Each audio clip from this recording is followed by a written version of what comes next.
Welcome to The Explainer. Today, we're diving into what is literally one of the most fascinating geopolitical paradoxes in the modern world, the very existence of Jordan. When you look at the Middle East, right, it's a region that's frequently defined by intense turbulence, constantly shifting alliances, and, well, conflict. But then, there's Jordan.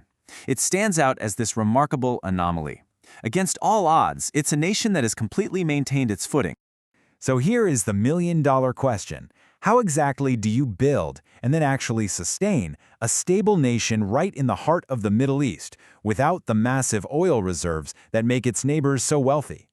Jordan relies on this incredibly fragile environmental resource base, and it operates in a notoriously volatile neighborhood, and yet it survives. In fact, despite all these immense hurdles, the nation has remained, as our sources put it, a haven of relative stability and peace since its establishment a century ago. I mean, really think about that for a second. Surrounded by massive historical and modern upheavals, this small kingdom has somehow managed to insulate itself and offer a quiet refuge to so many. How is that even possible?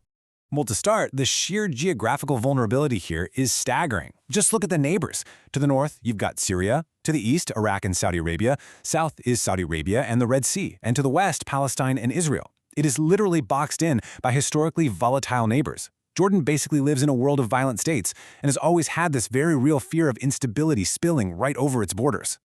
But it's not just the neighbors that present a challenge, you know? Jordan is small. It's roughly 96,000 square kilometers, which is just about the size of the U.S. state of Indiana. On top of that, it's mostly made up of an arid desert plateau. So the terrain is incredibly harsh, water is super scarce, and the land just doesn't offer that easy wealth of fossil fuels. Honestly, this physical limitation makes its historical survival truly impressive. Moving on to Section 1, Ancient Crossroads and Civilizations. You see, because of its prime location connecting Asia, Africa, and Europe, this land has always been highly coveted. This region has hosted a massive historical sweep.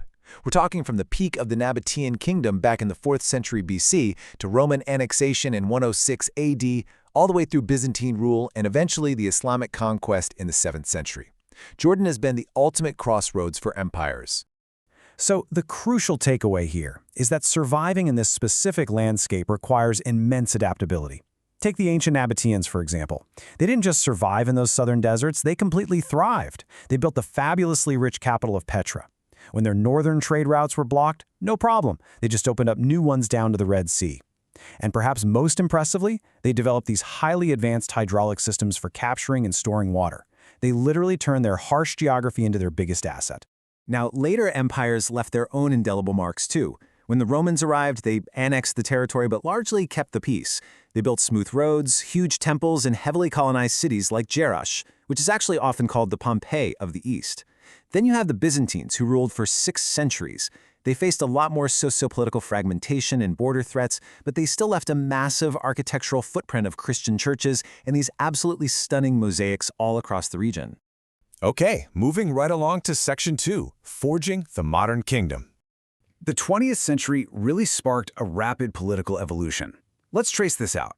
Starting in 1517, the region had actually fallen under the rule of the Ottoman Empire, and that lasted for roughly 4 centuries.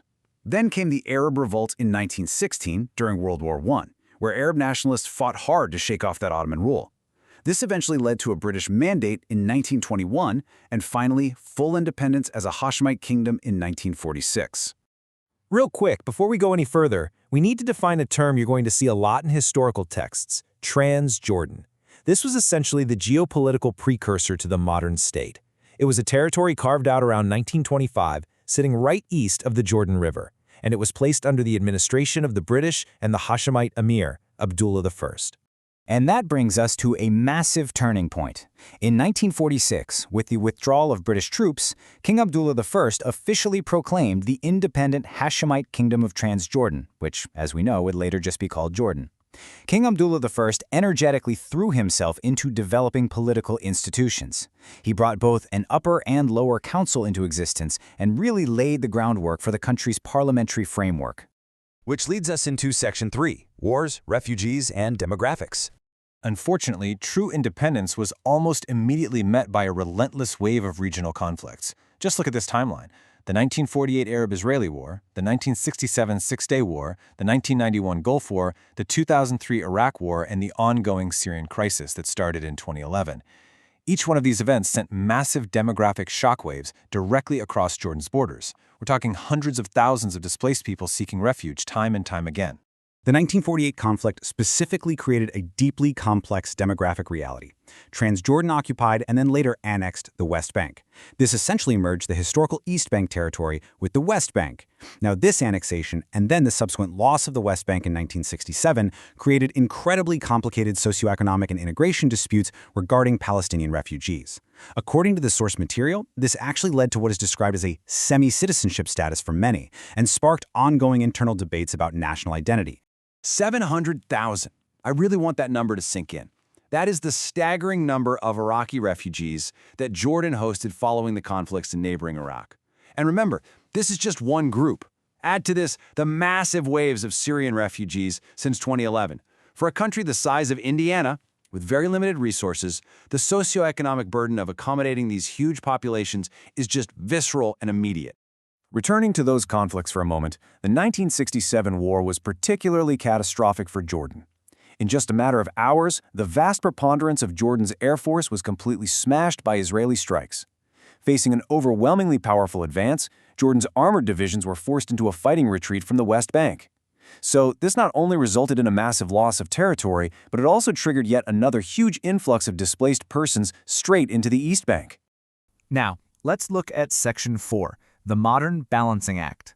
Today, the country is essentially operating on a razor-thin economic margin of error. It is quite the balancing act. On one hand, Jordan relies heavily on foreign aid, remittances from its citizens working abroad, and raw exports like phosphates. But on the other hand, it faces immense challenges: a severe lack of natural resources, high inflation, and an unemployment rate that has soared over 25%.